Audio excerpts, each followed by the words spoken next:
अक्सर जब चुनाव के नतीजे घोषित होते हैं तो जीतने वाली पार्टी के कार्यालय के बाहर बिल्कुल जश्न सा माहौल होता है। सिर्फ उस राज्य में नहीं जहां ये चुनाव हो रहे थे, बल्कि हर उस राज्य में जहां वो पार्टी है। उस कार्यालय के बाहर मानो आज कोई त्योहार सा हो। जिस दिन चुनाव के नतीजे घोषित होने वाले होते हैं उस दिन सुबह से तैयारियां शुरू हो चुकी रहती है। हर कोई उस जश्न के प्रबंध में लगा होता है और जब चुनाव के नतीजे घोषित होते हैं उस वक्त की खुशी को बयां कर पाना तो शायद पॉसिबल होता ही नहीं होगा। मानो पूरे देश में कोई त्योहार मना रहा हो। हर तरफ उस पार्टी के झंडे लहरा रहे होते, जय जयकार हो रहा होता है जीतने वाले का।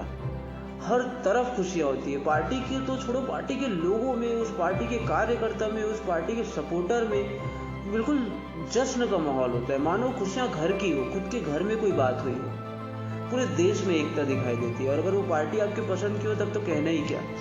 लोगों के फोन में जीतने वाली पार्टी के चुनाव चिन्ह और पार्टी वाले नेता की फोटो के साथ शानदार म्यूजिक चल रहा होता है। और ये जो जश्न होता है ना, ये जो जीतने का जश्न होता है, जीतने की खुशी होती है, पार्टी के कार्यकाल में आने का जश्न होता है, वो ध्यान से सोचो तो बिल्कुल दिवाली की तरह लगता है। ये जो खुशियां दिखाई दे रही थी, ये अक्सर होता है ना लक्ष्मी पूजा के कुछ दिन पहले और लक्ष्मी पूजा के कुछ दिन बाद तक हर घर के सामने रंगोली बनी होती है, हर घर के सामने दिए जल रहे होते हैं। ये बिल्कुल कुछ उसी तरीके से होता है। चुनाव के नतीजे आने से पहले ही लोगों को अंदेशा हो चुका रहता है कि कौन सी पार्टी जीतने वाली है।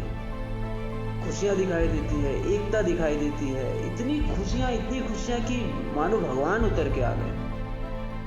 और ये जो दिए होते हैं, खुशी के दिए, ये बिल्कुल उस दिवाली के दिए की तरह जब दिवाली का माहौल शांत हो जाता है तो बुझने से लगते हैं। पार्टियां कहां जाती है बिल्कुल खबर ही नहीं होती किसी को भी। हाँ, मेरा एक विचार रहा है हमेशा से, हर किसी के लिए जो विकास होता है, जो डेवलपमेंट होता है, उसकी डेफिनेशन हर किसी के लिए बिल्कुल अलग सी होती है। हाँ, मैं बिल्कुल फेवर करता हूँ कि ये जो चुनाव के नतीजे घोषित होने के बाद जो जश्न होता है उसको बिल्कुल इसी तरीके से मनाया जाना चाहिए। जिसके पीछे इतनी मेहनत हुई है, जश्न तो बनता है। वो पार्टी का कार्यकाल में आना भी बहुत जरूरी है और इस जश्न का मनाना भी बहुत जरूरी है। लेकिन ये जो जीत का दिया है ना, 5 साल नहीं तो कम से कम कुछ साल तो जलना चाहिए। ये मेरा अपना विचार है। हो सकता है हर किसी के लिए डेफिनेशन डेवलपमेंट की बिल्कुल अलग हो सकती है। किसी के लिए विकास मेट्रो ट्रेन का बनना हो सकता है तो किसी के लिए विकास सड़कों का निर्माण हो सकता है।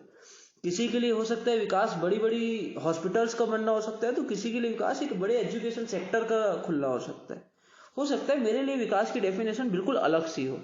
मैं जो चुनावी पार्टी को देखता हूँ वो शायद बिल्कुल अलग नजरिए से देखता हूँ। हर किसी की अपनी एक सोच है। आज जब चुनाव का माहौल है, चुनाव का नतीजा आया है, पूरे देश में बिल्कुल जश्न मना रहे हैं लोग। मैं जब व्हाट्सएप खोलो तो जीते हुए नेता के पीछे ऐसा म्यूजिक बज रहा होता है, मान ही लिया मैंने भगवान ही उतर के आया आज तो धरती पे।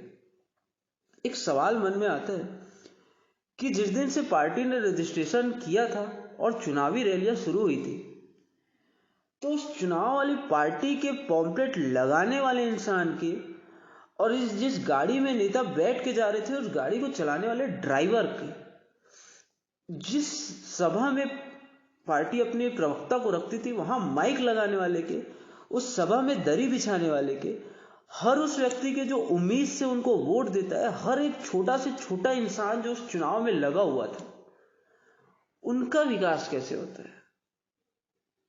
जब पार्टी जीत जाती है तो क्या ये कार्यकर्ता और ये जो छोटे छोटे लोग थे जो माइक लगा रहे होते हैं, जो अपनी लाइफ का कुछ समय देके उस पार्टी को जिताने में लगे हुए हैं, उनका विकास कहीं होता है। हाँ, ये जो अक्सर हम सुनने में आते हैं कि सरकार फ्री में अनाज दे रही है, फ्री में शिक्षा दे रही है, फ्री में स्वास्थ्य दे रही है, फ्री में पता नहीं और भी बहुत सारी चीजें दे रही होती है, महीने में बेरोजगारों को 1000 रुपए दे रही होती है या कुछ दे रही होती है। फिर एक बात सोचो तो ऐसा महसूस सा होता है कि इतने सालों से जो हमको चीजें फ्री में मिल रही है, एक रिक्शा चलाने वाले तो कहीं ना कहीं लाखों या करोड़ों के बॉन्ड्स खरीद लिए होंगे या कहीं 4-5 एकड़ जमीन खरीद ली होगी। जब इतनी चीजें मुफ्त में मिल ही रही है तो फिर उस पैसे का वो करता क्या होगा भाई? कहीं तो उस पैसे को लगाता ही होगा। क्या देश में इस कैटेगरी के लोगों की आय को जीडीपी में लिया जाता है? ये भी एक बहुत अहम मुद्दा है, क्योंकि मेरे लिए जो विकास की डेफिनेशन है वो शायद बिल्कुल दूसरी सी दिखाई देती है। क्योंकि मेरे को सुबह से लेकर रात तक जो पे करना है उसमें तो कोई विकास दिखता ही नहीं है। हाँ, यह ऐसा लगता है कि देश में जितने भी तरह के विकास हो रहे हैं उन पूरे का बोझ हम अपने कंधों पे लेके चल रहे हैं कि कुछ कैटेगरी को सिलेंडर मुफ्त में देना है, इसलिए मुझे सिलेंडर का दाम डबल देना होगा। देश में सड़कों का विकास बहुत अच्छा रखना है, इसलिए मेरे को पेट्रोल डीजल के दाम बहुत डबल देने होंगे।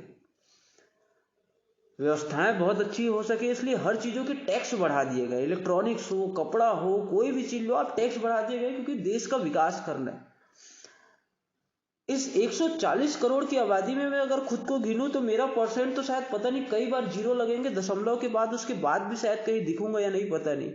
मेरी औसत आयु कितनी ये भी मेरे को नहीं पता। मैं अपने लिए जो विकास ढूंढ रहा शायद वो मेरे लगता नहीं जहन में कि कभी देखने भी मिलेगा। और यकीन मानिए दुनिया में ऐसे बहुत सारे लोग हैं जिसको मेट्रो ट्रेन से या बहुत सारी ऐसी चीजें हैं जिनके विकास से बिल्कुल भी फर्क नहीं पड़ता। जब आपकी आय सीमित हो और आपको दाम दुगने देने पड़े तब विकास की परिभाषा जरूर सोचिएगा।